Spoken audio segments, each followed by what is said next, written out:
Tarek Patel here from SB Live Sports, Southern Section Sit Down. Another great guest, another week of content for you. I've got a wrestling coach in here that's been to the CIF finals 28 times. Tom Brady, who? We got one that's there just about every year. It seems like he's been coaching wrestling for over 40 years. He's now at Servite High School, where he's entering year 18. Coach Alan Clinton, thank you so much for coming to the studio today. My pleasure. Thanks for having me. Of course.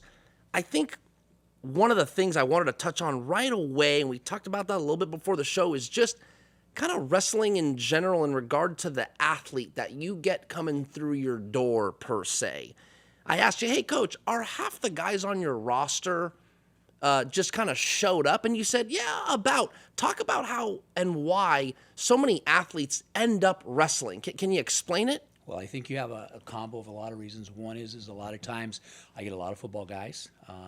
Good football coach sends them that way because they know they're going to get better for football, so I get a group from there. You get a group of young men that come in and they're looking for something, really haven't done much, or they weren't very successful maybe in what used to be the youth sports, whether it be soccer or baseball. All of a sudden they find a new niche, and then now we have the youth wrestling is growing, so now you have that group coming in. So you really have it in three ways coming in, so thirds, but it's definitely a variety pack. So you have, and that's one thing we always tell people when they come in. My son's never wrestled before. That's okay. That's what the freshman level's for. That's what the novice level's for, because we're going to teach them how to wrestle, and they're going to learn about the sport, and then it becomes a big buy-in by everybody. So it's outstanding and it's exciting at the same time. The foundation of a good wrestler. What is that?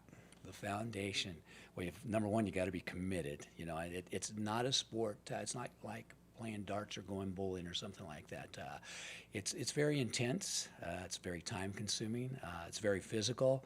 So you got to be a little different to actually enjoy it. You know what I mean? So we have a little wild hair, they like to say. Okay. But it's interesting because you get young men in there, or even young ladies now, that all of a sudden it's their niche. They kind of like that. They can be aggressive and not get in trouble for it. They can express themselves and not get in trouble for it, type situation. So it's a different sport, just a fact. It's just what it is, type situation. It's not like a lot of the other sports. I always notice that with wrestling, there's some of the best in-shape athletes in the world. Can you explain to the viewer that's not so familiar with wrestling, what is a traditional practice, or why is it why does the rigors of the sport, why does it get you so in shape? Why do you need to be so in shape to wrestle? Well, number one, put anybody out there for 6 minutes and they'll figure out after the first minute why you have to train so hard. It's 6 minutes of combat is what it is, really. But you use every aspect. You're using, which everybody forgets, not only is it physical, there's the mental aspect, there's the spiritual aspect. You come in, it takes everything to be a good wrestler. I would say, the next closest thing to it where it goes in is water polo, whether it be men's or women's. There's a lot of comparison between the two, because it takes every aspect for those sports to be very successful at, and to train at. So you're not going to sit around and eat popcorn or watch, the afternoon soaps and get good at wrestling. You have the aerobic part, you have the lifting part, you have the technique part, and you need all of them to really be successful. You're going to be better in one of those aspects than the other one, but you're going to need all of them by the time it gets said and done to get where you need to be. Like I mentioned at the top of the show, you mentioned you have been to 28 finals in the CIF-SOUTHERN section. You've won about half of those. If I asked you, what's the common denominator between all those championship runs, even the ones you fell a little short? 14 championships is still pretty good, Coach. What's the common denominator between all those teams, or maybe those individuals? What can you draw from all those years? Well, I think number one, that they buy into the program itself as a unit. You know what I mean? So they believe in what we're doing. They believe in themselves as time goes on. So it's a big buy-in to that, and they know there's a commitment. That if you're not committed, it's not going to work. Not in the sport, but probably in any sport, but it's not going to work. So I think that's what's made us successful. A unit of young men buy into what they're going to do. They cause this brotherhood, and all of a sudden, wow, here we go. So it makes a big difference. Highly competitive sport, as you mentioned, but when a kid comes in and it's new and you're teaching them, freshman, sophomore, and there begins to develop a passion and a want to. Hey, coach, can I do this in college? And what can I do further beyond high school? How often does that happen? In a program like ours, it happens a lot. In other cases, maybe where they're not as successful, probably doesn't have as much because that's not the thought process. Sure. But in our area, that's kind of the thought process coming through. And you have to be realistic.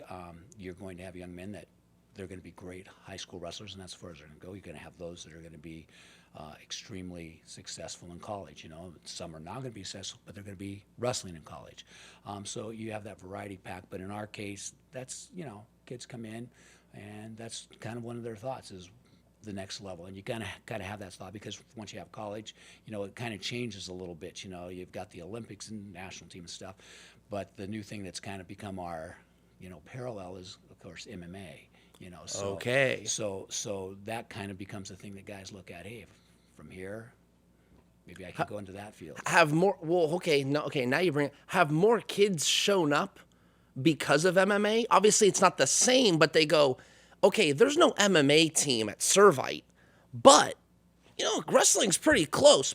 Do you get some of that interest too? Maybe some more interest in it? Of course, very much so. Very much so. Any of the martial arts kids will draw into wrestling because there's none of that, on campus. So, but most definitely you'll get those kind of young men coming in that. And like I said, MMA, whether you like it or don't like it, definitely has helped wrestling. What I mean? Because if you look, one of the number ones they'll tell you is some of the better MMA guys were wrestlers. And if they weren't, where's the first place they go to train?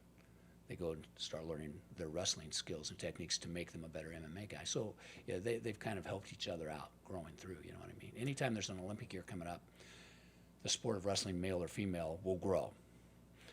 MMA has just helped it constantly grow. Okay. Through all the time. Maybe establish a little bit more of a consistency there. Very much so. Okay. I have to bring up Mason Graham. Okay. Servite's golden child. Now a national champion at Michigan, defensive lineman, was a starter there as a freshman, played football at Servite for Troy Thomas. I spoke to Troy Thomas before the national championship, doing a little story on Mason. Hey, SoCal kid playing the national championship, and he raved, Coach, about your program. He raved about how wrestling helped Mason become an impactful player that impacts winning, and now they're national champions. Can you talk a little bit about, if you can, recall Mason Graham, what he was like as a freshman and his development? I believe he did wrestle for all 4 years. Is that correct? Except for the last one when he graduated early. He made him graduate early. And right. What's great, he didn't want to go. He really wanted to finish out his senior year, so it was kind of a sad time for all of us. Okay. But, first of all, with Coach Thomas, we had a very good relationship in sharing the athletes. Troy was very big on, hey, if you really want to improve and be a good football player, you need to play a variety of sports. But wrestling is one we really want you to go into, especially if you're an offense or defensive lineman or a defensive player, linebacker. He highly suggested they go that route, which was great for me, and being a football guy also. And I think that helped build his success along with my success there at Servite, because the same thing happened to me when I was at Elmo. Bob Lester would push kids from football, because I coached with him, into wrestling. And if you go back and check the history, we were pretty doggone successful at Elmo also. So with those kind of kids, but a kid like Mason came in as a freshman. He's a big boy. He's not like he is right now as a big boy, but he was not as athletic. He didn't have the body awareness. He didn't have the balance. And all of a sudden he comes into wrestling, and the next thing you know, we got an All-American on our hands. There we go. And you could just see the growth in him year after year. And I think if you were to call Mason in, he would come forward and say, in a heartbeat, if it wasn't for wrestling, I probably wouldn't be 100% where I'm at today. And I've had that opportunity to spend a lot of time with Michigan people on podcast and stuff, because Mason makes that comment, that Sure. wrestling really got me where I'm going. And of course, his hard work, his family, were so supportive of both those sports. Dad didn't miss anything, Mom didn't miss anything. They were at everything, and supported his avenue of growth. Now you see the product that you got, and that's the key thing. If you really want to be good at something, you got to do all the things around it. The tooth fairy's not going to come in and just sprinkle dust on you. Not too many of us anyway. You've got to spend time doing things that are going to make you better. And Mason realized that with the sport of wrestling, and then he became extremely good in the sport of wrestling. In his senior year, he was ranked 3rd in the state of California. Wow. So I think that says a lot for him right there. And anytime you see an interview, and they're doing mission, they always bring up his wrestling, and his time and his ranking in the state. And he's just a great kid. So he did all the things the right way. The model. My last football point. We need to talk wrestling, but when you get the football players, what is it about wrestling? Can you get a little more specific? What is it about wrestling for a viewer that might be watching and going, man, maybe I want to try wrestling? What is it that makes them so good at what translates as the word I'm looking for to football? So you get into wrestling. What in wrestling is going to make you a better football player? Well, number one, your development of your body awareness. Your balance, your skills, the core body itself, getting better, because both of us do a lot of weight training, so the core is the most important thing. If you look at it, a takedown in the sport of wrestling is a tackle in the sport of football. You can't get any closer than those two things. A great double leg takedown is the same thing as a great tackle. When you go ooh and ah at a football game, you see that great tackle, you're seeing the same thing when you get a takedown. So they kind of go hand in hand. The hand on, the hand to hand contact, the movement and stuff. That's what you're doing all the time in the two sports. They just kind of go hand in hand and work through and through, and end up usually leading you to be pretty good at both of them. Talking about growth, the women's side of wrestling, whatever you'd like to do to touch on that. Obviously, it's gotten better. Participation numbers are growing, and at these youth events you're talking about, there are young ladies competing, maybe more than ever. Talk about the growth of girls wrestling, women's wrestling. Women's wrestling is on a big growth pattern right now, especially here in the southern section. I can say that here in our southern section, the coaching, of course, sometimes it's the male coach working the women, sometimes it's separation, but our growth is unbelievable. What you saw 5 years ago is nothing to what you see today. If you go up to that state meet, and what we've done, we've grown. We've got the Masters meet, we've got the state meet, and it's just now spreading throughout the whole state of California. And what it's doing is it's starting nationally to have an effect on a lot of the other places. So you go back to the Midwest, where of course wrestling's big. They're kind of in year 1 or 2 of where we were at a few years ago, and they're going to be on that growth. But women's wrestling is growing huge, and with the women's national team and the women's Olympics, that has brought in great publicity for the sport. So women's wrestling is huge right now. It's on a big growth. And soon to be a national championship tournament for women's wrestling as well, correct? In 2025, the NCAA will have women's national championship, which will be huge. Little bit on your story, Coach. You said you grew up in the Central Valley, came down, went to school at Cal State Fullerton, pretty much been in SoCal ever since. You've been coaching high school wrestling for 40 years. You've been an athletic director at 2 different schools. Talk about maybe the influence of wrestling. Where did it come from for you? Well, for me, it started probably in my 8th grade year, at the junior high at that time frame. And to be honest with you, I was out at freshman football, and the wrestling coach walked out. And at that time frame, you had C, B, different levels. So a sophomore and a freshman could play together. And I will never forget a young man named Vince Vanny was a sophomore. And I don't know if you remember Tim Vanny. Tim Vanny was an Olympian for us, came from the same high school as me. We were very good friends. The coach walked up to him and he says, "Name me 5 guys." And so I guess my name was one of those 5 guys. He walked around and said, "Just want to let you know, when you leave football, you're coming into wrestling." And he goes, "If you thought about playing basketball, the basketball coach is coming out to tell you that you've already been cut, so you will become a wrestler." So, and in the Central Valley, wrestling is big. It's football and wrestling. Did you want to play basketball? I have to ask. So maybe that didn't bother you. It didn't really bother me, because if you see me shoot the ball, I have a hard time hitting the rim. But, so it wasn't in my plan, but it was nice to have that compliment. But so that's kind of but we started as, at that time frame, 7th and 8th grade, you did a little bit in junior high, but high school is where you really started going, and of course it's huge in the Central Valley. Now it's every level, it goes all, like we said, all the way down to being 5 years old. And that whole area. But at that time frame, that's where it's going. So that's got my start, and then here we are today. The difference between a wrestling athlete when you started coaching. So you're in year 1, year 2 as a wrestling coach. What's the difference between that athlete and the athlete coming in and getting going in 2023, 2024? I would say the athlete of the past didn't have as much social media, so the ability to watch a lot of filming and see things taking place, and kind of have that to Replicate.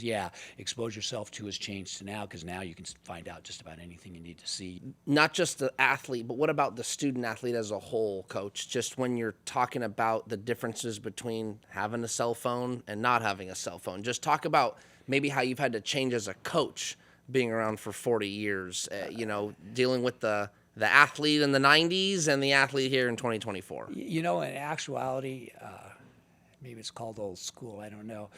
I try not to change that aspect. Okay. I try to, we definitely stay up with the times, whether it be the new moves, whatever it may be, but, and stay up with the times. And, kids are different. We had COVID not long ago. We had to create a whole different attitude of how we did things. But as far as the student athlete that's coming in, we try, wrestling's wrestling. You got to be tough. You got to have that wild hair, as we said earlier, to get to where you're going. So, I'll give you an example. Cell phones. My guys will tell you, we go on a trip, the cell phones go into a bag and hang out by themselves somewhere, and we go wrestle, type situation. So, and they're used to it. They don't even bat an eye about it, type situation. But you have to understand, now. You want kids to listen to music, type situation. Well, it's going to be on there. It's going to be on their cell phone. That's where it's at. So that's just a part of life. You adapt to what needs to be adapted to, and you try to give them good direction on what they shouldn't be doing to make themselves better. That area. That's great. That's great. Which makes my life a lot easier. You almost get, if I may, you kind of almost get the privilege of a lack of information about the sport a little bit when it comes to the parents. Because I can guarantee you there's a lot of basketball parents and football parents out there that think they could go coach the team because they played JV football or basketball back in their day. Wrestling, you might get a lot of parents that never wrestled. So most of them might just think, I'm going to keep my mouth shut. Maybe there's I wouldn't call it an advantage, but somewhat of a silver lining there. Oh, most definitely there is. And I'll tell you what, the parents that may be involved with the sport, type situation, in the sport of wrestling, I think they're smart enough to realize that wrestling is very difficult, and so they look back on when they were doing it and what they had to do, and they didn't want mom and dad telling them what to do at that time frame. So they're pretty good about that, in understanding what's going on, because it's there's so much involved in it, that you got to be smart. You want them to succeed, then, pat them on the back and give them the attention they need and allow it to come from someplace else, type situation. It's not going to do any good to get yelled at everywhere you go. Yeah, no. We see that happen in a lot of other sports. Yes, we do. Because everybody's a baseball expert. Of course. I think I am the only person in the world that would claim that he has little knowledge of baseball, even though I might know something like can of corn around the horn, shoot two, but that's just, it's just the way it is. Sure. And we're very fortunate and blessed on that, and the parents we get who did compete, which we do have, they're outstanding at what they do. They're there for that son to get better, and so there's not that pressure that, I did it this way. Nobody cares that you did it that way, because that was 15, 20 years ago, so. You've got a team now. Your Friars are really good. They're on their way. Talk to us a little bit about your team this year. This year, I have a very well-balanced team. I have 4 seniors that start for me, 2 freshmen, 2 sophomores, the rest are juniors, which is kind of nice to have. It's kind of like a college team. You're going to have those that are going to graduate. You got a whole bunch coming back, and that's kind of how we hopefully, it takes place every year. This group's real good. We just finished our CIF, and we had 11 place winners. 9 are moving on to the Masters, so we're pretty excited about that and see how many we can move from there on to the state level. But it's a very good team. It's a hard-working, solid group of guys. It's interesting. This senior group is the last group of what we would call the COVID group of young men or young women. We're kind of coming out of that stage, and I call it almost back to normal. Right. And fortunately, this group of seniors I have they're a part of that, because a lot of the other groups didn't get that experience. So, we think we're pretty solid, but there's a whole lot of other teams out there that are just as solid that we're going to compete with this weekend, and we'll see who comes out on top. I don't know if wrestling applies to this. I know that a little bit of coaching me up here on the rules, but I know that you talked about the mental aspect of a game, maybe a game plan, how you might challenge your opponent. But is there a lot of self-talk in wrestling? I know you have your coach that can kind of chirp at you while you're on the mat, but for the most part, I'd imagine there's so much focus. You're really just kind of talking to yourself. Oh, yeah. Can you talk about the kind of between the ears aspect of a wrestling athlete? Well, that all your preparation has to take place beforehand, because once you get onto that mat and you got the 6 minutes, I can't call a timeout in the middle of the match to do something, and hopefully, we've done a good job of training our young men to understand, because nothing's going to go perfect in a match. You hope it does, but it's not. And have we prepared them for every situation that occurs, or to the best of our ability, because it's going to end up here and there.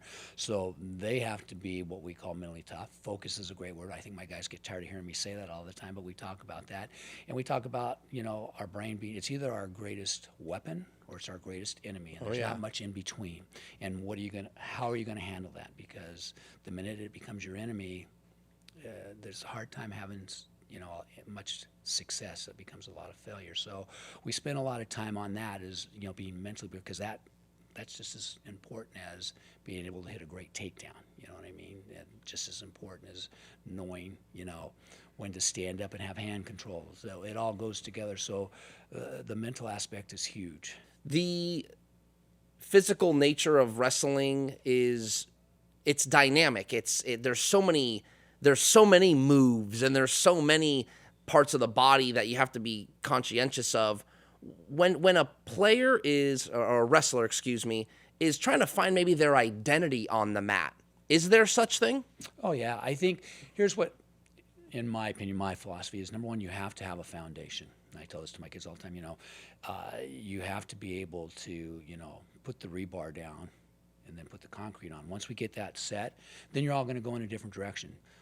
You may be very good on your feet, in the neutral position. You may be very, very good, at stand-ups. You're going to have, everybody's going to do their own thing, especially like on top. You're going to be able to hit the world's greatest, type situation. Are you going to be a leg rider?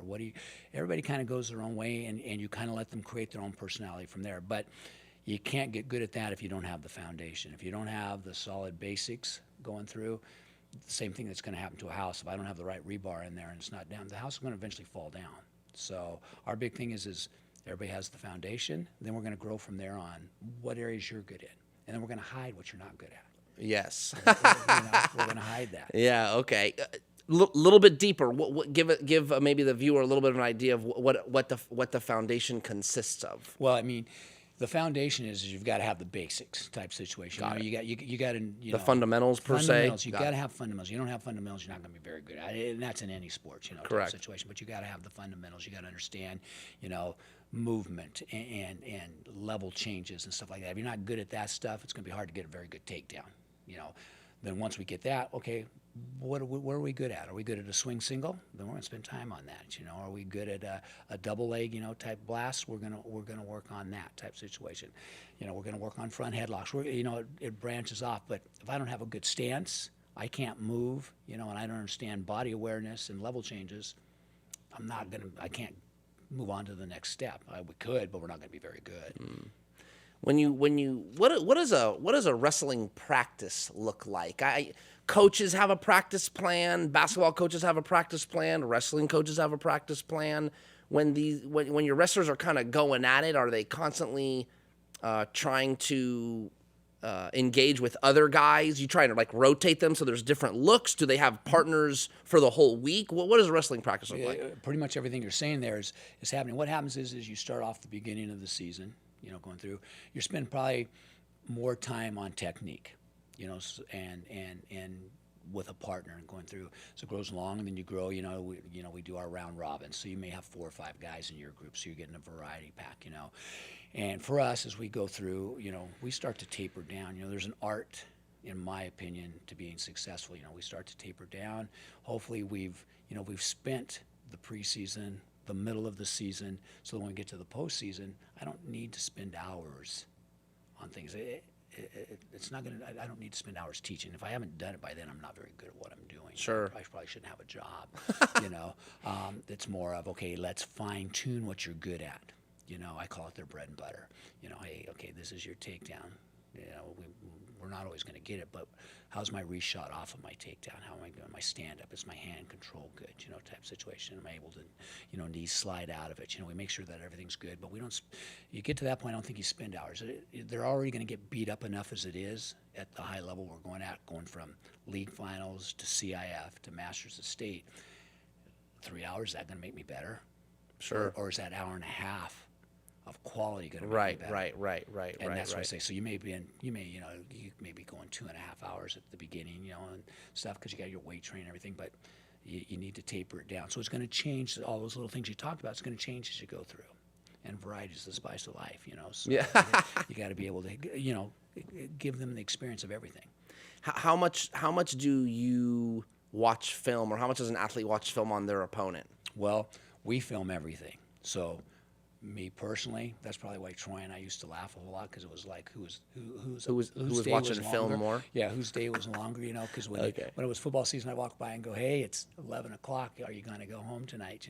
When I was in season, because his son, Houston wrestled for me, he'd come by and go, dude, it's 10:30. You still watching film? I watch film a lot. We have the ability now, especially in sport, right? We have Huddle, we Sure. have Matt Boss and stuff like this. So I'm able to send it to the young men, and so they can sit and watch their teammates. They can watch themselves, and like I said, with social media nowadays, they can go pretty much watch. Check a guy out. They can see just about anything. So your real good kids are going to watch film. Can you see, I know in football, can you see which athletes are watching the most film, and Yes, when you you see a can. guy that's got crazy hours, just talk about that a little bit. Well, and in wrestling, I don't think you spend crazy hours. You know what I Okay. mean? It's a little different than watching football. You know what I mean? A little different there, because it's there's more of a Way more to break down. way more to break down. Where I can send, like right now, my kids can go in and set it up, and they can just watch themselves. Got it. And I can see that they're watching themselves, and you've watched yourself, and then you come down, you make little notes about it, like we always do. That's our practice is scheduled on that. Okay, what areas do we need to improve on, not only as an individual but as a team? Where are we weak this week at? And so it's a little different structure on that. What do we need to get better at? What's our weakness that we need to hide in a situation like that? So with film, kids watch it. It's good for them to watch, but it's also good for them to see a lot of other people. Sure.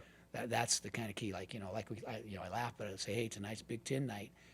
Go watch a match, type situation, and it's exciting. It's like for them, it's like watching the Super Bowl. Right. Type situation. So you're watching it.